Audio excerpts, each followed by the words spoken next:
नमस्कार मित्रांनो, स्वागत आहे तुमचं जॉब गुरु या आपल्या यूट्यूब चॅनलवर. मित्रांनो, जिल्हा न्यायालय पदभरती 2024साठी कशा पद्धतीने मित्रांनो तुमची क्लीननेस चाचणी आणि ॲक्टिव्हनेस चाचणी, त्याचबरोबर ज्युनियर क्लार्क या पदासाठी टायपिंग टेस्ट होणार आहे, त्याबद्दलची माहिती आपण या व्हिडिओमध्ये पाहणार आहोत. कारण की बरेच विद्यार्थी कमेंट करून विचारत होते की त्याबद्दल माहिती द्या. तर बघा मित्रांनो, सर्वात अगोदर आपण क्लर्क या पदाची माहिती पाहणार आहोत आणि शेवटी पिऊन या पदाची स्वच्छता आणि मित्रांनो या ठिकाणी चापल्य चाचणी कशा पद्धतीने 2018मध्ये झालेली होती तेही पाहणार आहोत.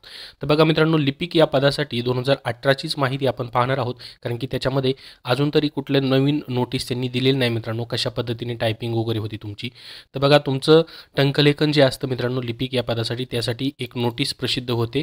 तुमचं रिझल्ट लागल्यानंतर एक नोटीस येईल, त्याच्यामध्ये अशा पद्धतीने सर्व माहिती तुम्हाला दिलेली असती. आता जर याच्यामध्ये काय बदल झाला 2024मध्ये तर तो तुम्हाला सांगितलं जाईल. हे एक 2018ची मी मित्रांनो जुनी माहिती तुम्हाला देतो एक उदाहरणादाखल. तर बघा, तुमचं जसं की मराठीचे 30 शब्द प्रति मिनिट तुम्हाला अगोदर टायपिंग करावं लागते, त्यानंतर इंग्लिश टायपिंग देखील असते. तर मराठीसाठी बऱ्याच विद्यार्थ्यांचा प्रॉब्लेम येतो, मराठी टायपिंग करावं लागते विदाऊट बॅकस्पेस मित्रांनो. तर ती तुम्हाला लायबर ऑफिस वर्ड प्रोसेसरमध्ये मित्रांनो या ठिकाणी टंकलिखित करावं लागते. म्हणजे कॉम्प्युटरवरती तुमचं वर्ड प्रोसेसर असतो मित्रांनो. वर्ड प्रोसेसर उघडल्यानंतर तुम्हाला त्यामध्ये तुमचा आसन क्रमांक DCR क्रमांक तुम्हाला दिला जातो, एक तो टाकावा लागतो. त्याचबरोबर परीक्षार्थींनी निर्दिष्ट जागी आपला आसन क्रमांक आणि DCR क्रमांक टाकणं आवश्यक असतं.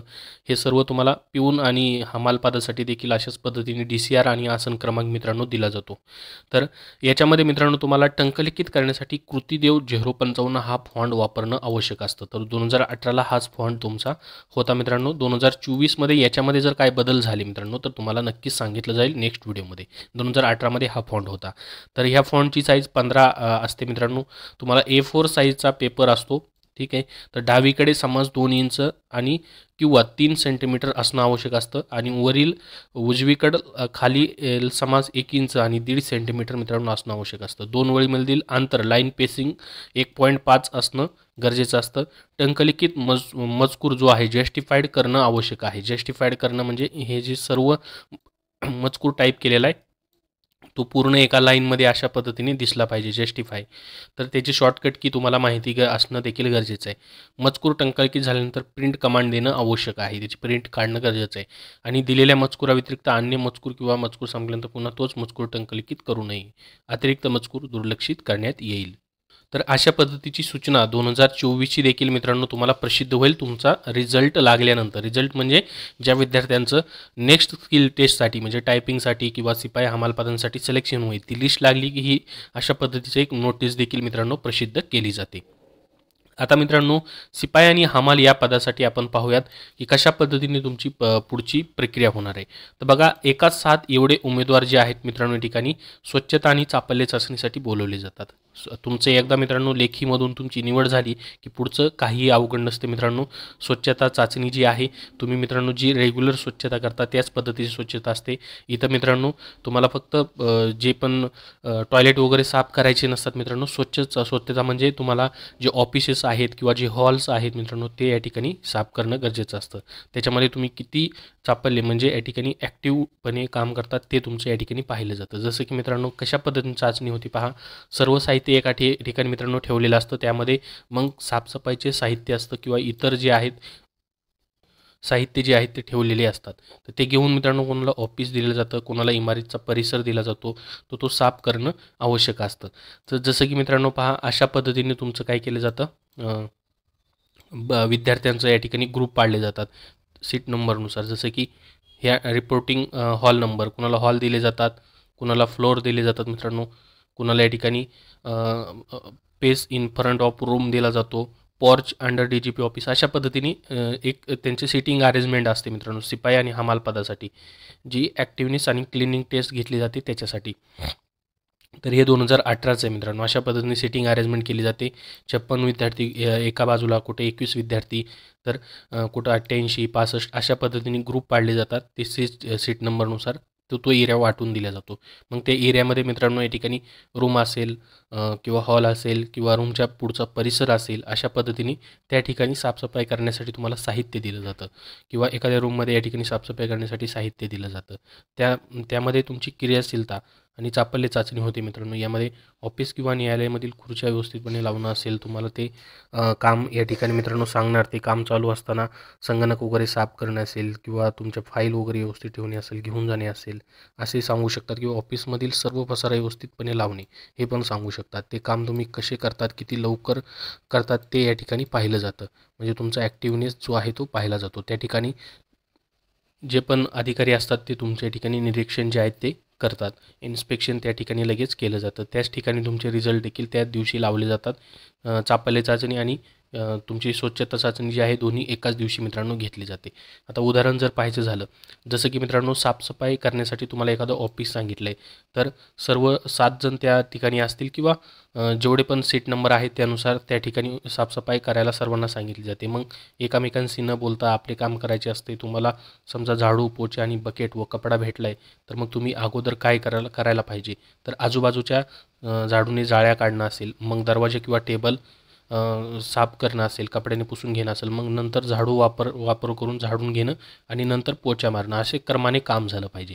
म्हणजे तुम्ही साफसफाई कशी करताय किंवा तुम्हाला झाडू पोछा दिलेला आहे आणि तुम्हाला रूम साफ करायला सांगितलेले, तुम्ही डायरेक्टली अगोदर पोछा मारताय आणि नंतर झाडू मारताय, तर हे चुकीचं होईल.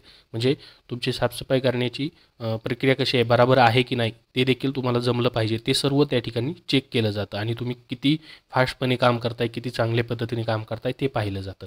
साफसफाई आणि चापल्य चाचणी म्हणजे साफसफाई म्हणजे कशा पद्धतीने साफसफाई करताय, चापल्य चाचणी म्हणजे ॲक्टिव्ह आहात का तुम्ही ते करण्यासाठी, तेच तिथं फक्त पाहिलं जातं. त्याच्यावरूनच तुम्हाला त्याचे मित्रांनो 10 मार्क जे आहेत ते भेटणार आहेत. याच्यामध्ये वेगळं काही मित्रांनो तुमच्याकडून करून घेतलं जात नाही. तर मग तुम्ही तिथं क्रमाने काम करताय का, तुम्ही उलटे काम केलं तर मग बाद होऊ शकतात. म्हणजे मग मार्क कमी भेटू शकतात आणि तुम्ही काम किती चपळतेने करताय, स्वच्छता कशी करताय ते त्या ठिकाणी पाहिलं जातं.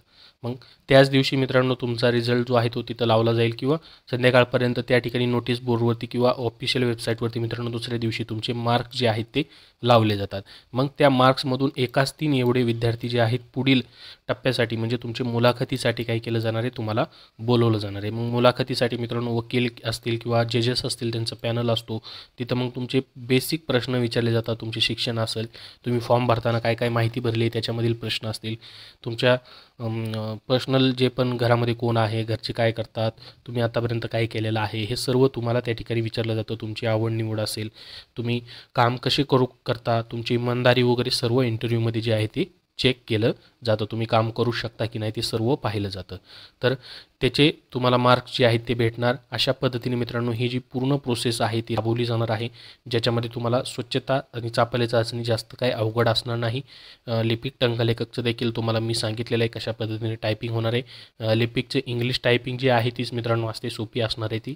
मराठीचं तुम्हाला फॉन्ट वगैरे सांगितलेलं आहे मी. जर त्यामध्ये बदल असतील तर तुम्हाला नक्की माहिती दिली जाईल. अजून याबद्दल काय प्रश्न तुमचे असतील तर कमेंटमध्ये विचारा. तर शिपाई पदासाठी मित्रांनो 10 मार्काची स्वच्छता आणि चापल्य चाचणी आहे आणि लिपिकसाठी 20 मार्काची मित्रांनो 20 मार्काची इंग्रजी टंकलेखन चाचणी आणि मराठी 20 मार्काची टंकलेखन चाचणी आणि 10 मार्काची शिपाई पदासाठी मुलाखत, 20 मार्कासाठी कनिष्ठ लिपिकसाठी या ठिकाणी मुलाखत असेल.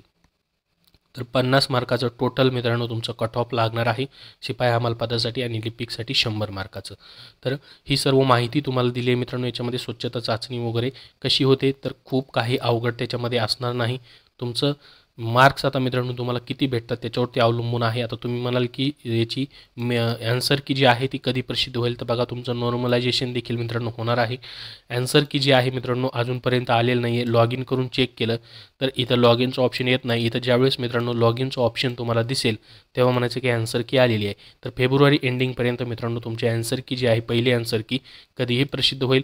पहिली ॲन्सर की आली की त्यानंतर तुमचं नॉर्मलायझेशन मित्रांनो होईल ज्युनियर क्लर्क आणि पिऊन हमाल या पदाचं, आणि त्यानंतर फायनल रिझल्ट तुमचा लागेल. फायनल रिझल्ट नंतर मग रिझल्टसोबतच मित्रांनो पुढील विद्यार्थ्यांच्या सिलेक्टेड विद्यार्थ्यांच्या लिस्ट लागतील किंवा मित्रांनो पुढची प्रोसेस जी आहे ती मार्चमध्ये तुमची होऊ शकते मित्रांनो. तर फेब्रुवारी एंडिंगपर्यंत फर्स्ट ॲन्सर की किंवा या पुढील आठवड्यामध्ये फर्स्ट आन्सर की तुमची मित्रांनो कधीही प्रसिद्ध होऊ शकते, कारण की ही प्रोसेस मित्रांनो खूप फास्ट आहे. ऑलरेडी अगोदरपासूनच प्रोसेस फास्ट यांची सुरू झालेली आहे जिल्हा न्याय पदभरती 2023ची. तर या व्हिडिओमध्ये एवढीच महत्त्वाची माहिती. अजून याबद्दल जसे अपडेट येतील मित्रांनो तसे तुमच्यापर्यंत शेअर केले जातील. 2018ची माहिती तुम्हाला मी एक उदाहरणासाठी सांगितलेली आहे. यामध्ये काय बदल असतील तर नक्की तुमच्यापर्यंत शेअर केले जातील. अजून तुमचे याबद्दल काय प्रश्न असतील तर कमेंटमध्ये विचारा. हा व्हिडिओ नक्की लाईक करा. धन्यवाद.